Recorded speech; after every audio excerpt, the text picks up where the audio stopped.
आज के इस वीडियो लेक्चर में आप सभी का स्वागत है। आज का ये वीडियो लेक्चर ह्यूरिस्टिक एल्गोरिथम के टॉपिक को कवर करेगा। जैसा कि अभी हमने अपने पिछले वीडियो लेक्चर में देखा था लेबलिंग एल्गोरिथम और उसी सीरीज को कंटिन्यू करते हुए आज हम एक कॉन्सेप्ट समझने वाले हैं जिसको ह्यूरिस्टिक ऑर्डरिंग भी कहा जाता है और कई बार ह्यूरिस्टिक एल्गोरिथम के नाम से भी जाना जाता है। तो ह्यूरिस्टिक एल्गोरिथम और लेबलिंग एल्गोरिथम जो हमने देखा है वो कोड जनरेट करने के काम पर आते हैं, जो डैग के थ्रू हम कोड कैसे जनरेट कर सकते हैं। लेकिन जो ह्यूरिस्टिक ऑर्डरिंग एल्गोरिथम है वो क्या करता है, rearranging of three address code. यानी जैसा कि हमने पिछली बार देखा था, हमारे पास बहुत सारे थ्री एड्रेस के सेगमेंट थे, T1 T2 T3 T4 T5 T6 and T7। तो अगर हम इनको ह्यूरिस्टिक ऑर्डरिंग अप्लाई करते हैं डैग के ऊपर तो हमको क्या नया ऑर्डर मिलता है। अच्छा, अब ये नया ऑर्डर बनाने की जरूरत क्यों महसूस हुई हमको? ये नया ऑर्डर जो बनता है गाइस, तो ये एक ऑप्टिमल फॉर्म होता है। ओके, सो ऑर्डरिंग की जरूरत क्यों पड़ी? ये in ordering heuristic ordering algorithm is used for rearranging the node. और इससे क्या होता है, इससे हमारे जो लाइन ऑफ कोड होते हैं वो ऑप्टिमाइज हो जाते हैं और कोड की complexity little bit of reduce हो जाती है।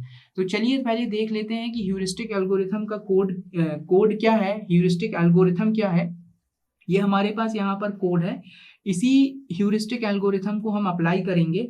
तो यहाँ पर स्टार्ट होता है कि सबसे पहले तो आप क्या करिए, ह्यूरिस्टिक एल्गोरिथम जो भी आप अप्लाई करेंगे वो किसी भी डैग के इंटीरियर नोड पर आप अप्लाई करेंगे। ओके, इंटीरियर नोड जैसा कि हम देख चुके हैं, जिसके चाइल्ड्स होते हैं उनके लिए हम इंटीरियर नोड के लिए अप्लाई करेंगे। लीफ नोड के लिए ह्यूरिस्टिक ऑर्डरिंग की जरूरत हमको नहीं है। फिर वाइल कंडीशन लगेगी। वाइल कंडीशन के बाद जो भी अनलिस्टेड और लिस्टेड नोड है, यानी बहुत सारे नोड्स होंगे, उनमें से हमको एक कैटेगरी बस ये निकालना है। वो कैटेगरी क्या होगी? जो जो कि लिस्टेड नोड यानी रीअरेंजिंग के लिए जो नोड हमको जरूरत वाले जो नोड हैं, यानी जिनकी हमको यूज करना है, जो कोड हमको यूज करना है, सिर्फ वो कोड रीअरेंज होंगे। तो ये ऑर्डर हमको बना के देता है ह्यूरिस्टिक एल्गोरिथम, और ये हमारे पास ह्यूरिस्टिक एल्गोरिथम है। और एट द लास्ट जो हमारे पास लिस्ट आती है, उस लिस्ट को हम रिवर्स ऑर्डर में लिख देंगे। जैसे कि मान के चलिए कि हमारे पास अगर लिस्ट आती है 1 2 3 की, तो हम इसको क्या लिखेंगे, 3 2 1। तो गाइज ये वर्किंग कॉन्सेप्ट है ह्यूरिस्टिक एल्गोरिथम का। तो चलिए समझ लेते हैं ह्यूरिस्टिक एल्गोरिथम जो यहाँ डिस्प्ले हो रहा है, इसको एक एग्जांपल की मदद से हम समझ लेते हैं कि ह्यूरिस्टिक एल्गोरिथम में लिस्ट यानी जो नोड की लिस्ट है वो कैसे बनाई जाती है। तो हमारे पास ये एक एग्जांपल है, एक डायरेक्ट असाइक्लिक ग्राफ है। इस डायरेक्ट असाइक्लिक ग्राफ की मदद से हमें इसका कोड जनरेट करना है, यानी हम इसके लिए जो है वो कोड जनरेट करेंगे। क्लियर? तो हम यहाँ पे ह्यूरिस्टिक एल्गोरिथम को अप्लाई कर रहे हैं। ह्यूरिस्टिक एल्गोरिथम की जो कंडीशन है वो क्या है कि ह्यूरिस्टिक एल्गोरिथम आप इंटीरियर नोड पर अप्लाई करेंगे। क्लियर? और जो भी इनके लीफ नोड होंगे वहां पर आप ह्यूरिस्टिक एल्गोरिथम अप्लाई नहीं कर सकते। तो चलिए इसकी नंबरिंग देख लेते हैं, इसकी ऑर्डरिंग देख लेते हैं। इंटीरियर नोड गाइज वो होते हैं जिन नोड के चाइल्ड्स हों। क्लियर? इंटीरियर नोड क्या होते हैं? वो नोड होते हैं जिनके चाइल्ड हों। ओके, पहला काम। दूसरा जो इंपॉर्टेंट काम है, ह्यूरिस्टिक एल्गोरिथम जब आप अप्लाई करेंगे तो पहले लेफ्ट मोस्ट नोड पर आप अप्लाई करेंगे। क्लियर? तो स्टार्ट करते हैं।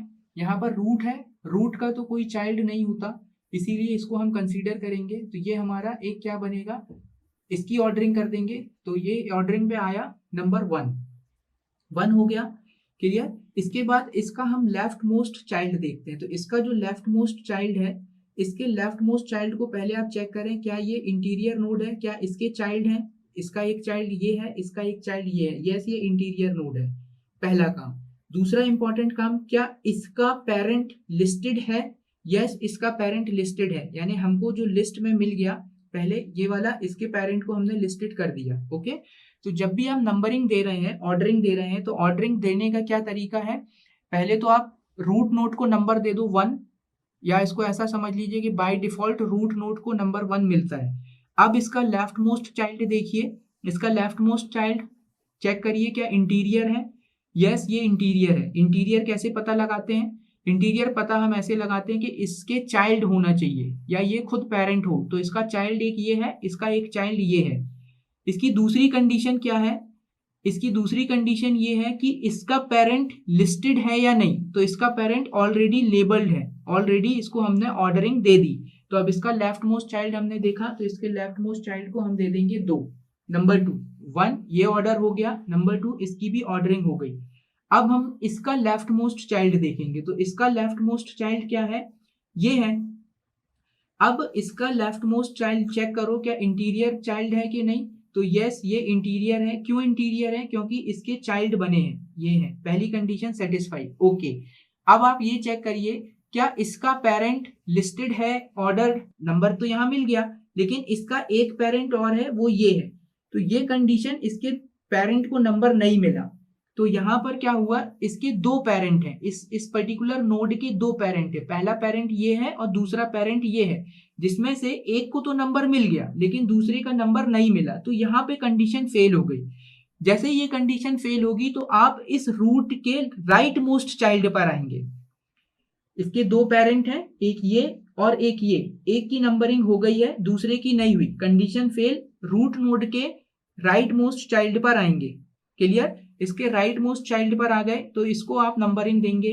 पहले देखेंगे इंटीरियर नोड है कि नहीं, यस इंटीरियर नोड है क्योंकि इसके चाइल्ड हैं। ओके, इसका पेरेंट लिस्टेड है कि नहीं, इसके पेरेंट को नंबर दे दिया कि नहीं, इसके पेरेंट को नंबर दे दिया। ओके, हम इसको नंबर दे सकते हैं, बिल्कुल दे सकते हैं क्योंकि इसकी पूरी कंडीशन सेटिस्फाई है, तो ये बना हमारा 3।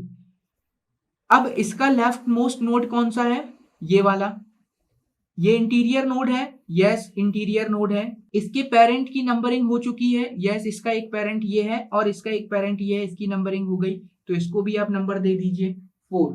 नंबरिंग हमेशा बढ़ते क्रम में देना है, 1 2 3 4 5 6 लाइक दैट। क्लियर, ये हमारा कंप्लीट हो गया, तो इसका लेफ्ट मोस्ट ये कंप्लीट हो गया। अब इसका लेफ्ट मोस्ट कंप्लीट हुआ, अब हम आगे चलते हैं, तो इसका लेफ्ट मोस्ट कंप्लीट होने के बाद अब हम चेक करेंगे इसका राइट मोस्ट हम चेक करते हैं। राइट मोस्ट हमने चेक किया, ये इसके पेरेंट देखिए लेबल्ड है कि नहीं है, इसका पेरेंट लेबल है, यस इसका ये पेरेंट भी लेबल्ड है, इसका ये पेरेंट भी लेबल्ड है। चेक करिए क्या ये इंटीरियर नोड है, यस ये इंटीरियर नोड है।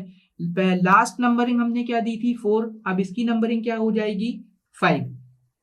क्लियर, यहाँ पर एक चीज ये आई कि इसका लेफ्ट मोस्ट तो ये नंबरिंग कर दिया, तो इसके बाद इसको क्यों नहीं चेक किया, चेक करते हैं। ये था लास्ट 4, इसको चेक करो क्या इसके पेरेंट नंबरिंग है, यस इसके पेरेंट नंबर है। इसका लेफ्ट मोस्ट नोड क्या है, ये लेफ्ट मोस्ट ये है, तो ये तो लीफ नोड है, लीफ नोड को हम नंबरिंग नहीं देते, कंडीशन फेल हो गई, इसीलिए हमने किसको नंबर दिया, इसके राइट मोस्ट को। अब राइट मोस्ट के बाद फिर से लेफ्ट मोस्ट पर आइए, इसका लेफ्ट मोस्ट नोड क्या है, ये है। इस लेफ्ट मोस्ट नोड को चेक करिए क्या ये इंटीरियर नोड है या नहीं, तो यस ये इंटीरियर नोड है, क्यों, क्योंकि इसके चाइल्ड बने हुए हैं। ओके, चेक करिए क्या इसके पेरेंट की नंबरिंग हो चुकी है, यस इसके पेरेंट की नंबरिंग हो चुकी है, तो ये दोनों कंडीशन को सेटिस्फाई करता है, इसीलिए इसकी ऑर्डरिंग देंगे, तो इसकी ऑर्डरिंग बनी 6। तो अब हमारे पास जो ऑर्डर निकल के आया वो क्या निकल कर आया, ऑर्डर 1 2 3 4 5 एंड 6। अब जैसा हमने बताया था जो एल्गोरिथम है ह्यूरिस्टिक एल्गोरिथम, इस ऑर्डर को रिवर्स करना है, तो जब आप इसको रिवर्स करेंगे तो आएगा 6 5 4 3 2 1, यानी ये हमारा सीक्वेंस ऑफ कोड रहेगा, यानी आपको यहां से इस नोड के लिए कोड लिखना है। तो पहले हम किसके लिए कोड लिखेंगे, 6 के लिए लिखेंगे, तो 6 पर क्या बैठा है, 6 पर ये वाला ट्री है, ये है ना डायरेक्ट एसाइक्लिक का ग्राफ का ये पार्ट है, तो इसके लिए हमने कोड लिखना चालू किया, तो T6 दे देते हैं इसको नाम, तो ये हो गया हमारा T6 पे क्या क्या वैल्यू है, जो डायरेक्ट एसाइक्लिक ग्राफ की हम कंडीशन अप्लाई करते हैं लेफ्ट हैंड साइड से ही लिखना है। तो B हो गया, कौन सा ऑपरेटर है, प्लस ऑपरेटर है और किसके साथ काम कर रहा है, C के साथ। T6 कंप्लीटेड, अब हम 5 की बात करेंगे, T5 पर आ गए। T5 किसके साथ काम कर रहा है, पहले T5 काम कर रहा है T6 के साथ, ऑपरेटर कौन सा है, प्लस ऑपरेटर है, और दूसरा ऑपरेंड क्या है, D। ये हमारा T5 भी खत्म हो गया। T4 पर आ जाते हैं, T4 लिख लीजिए।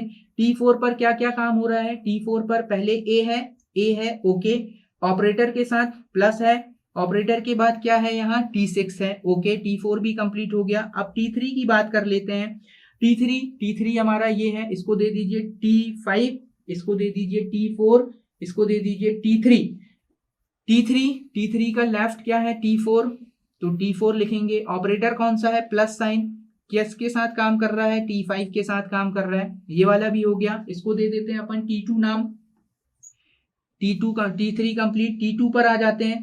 T2 पर चेक करते हैं। T2 किसके साथ काम कर रहा है? T2 जो है वो काम कर रहा है माइनस ऑपरेटर के साथ, और इन दो ऑपरेंड ऑपरेटर हैं तो यहाँ पर है T4 okay minus of T5 and finally हमारे पास बचा T1। तो T1 जो है उसको हम चेक कर लेते हैं। तो T1 किस किस के साथ काम कर रहा है? T2 और T3 के साथ। कौन से ऑपरेटर के साथ? माइनस के साथ। तो लेफ्ट हैंड साइड पर T2 आ जाएगा और यहाँ पर आ जाएगा हमारा T3। So guys in this way हमने क्या किया, इसका 3 एड्रेस कोड जो है वो जनरेट कर लिया। तो ये ऑर्डरिंग, ये कॉन्सेप्ट जो है, ये कॉन्सेप्ट कहलाता है आपका ह्यूरिस्टिक ऑर्डरिंग का कॉन्सेप्ट। ह्यूरिस्टिक ऑर्डरिंग के कॉन्सेप्ट को अप्लाई करते हुए जो एल्गोरिथम हमने देखा, उस एल्गोरिथम को अप्लाई करते हुए हमने यहाँ पर इसका जो कोड है वो लिखा, और इसको नंबरिंग कैसे देते हैं वो कंडीशन हमने इस वीडियो में समझी। तो आशा करता हूँ आपको ह्यूरिस्टिक एल्गोरिथम किस तरह से अप्लाई किया जाता है, उसके अप्लाई करने के बाद उसको रिवर्स करके उसके सीक्वेंसिंग के लिए जो कोड लिखे जाते हैं, 3 एड्रेस कोड कैसे लिखे जाते हैं वो।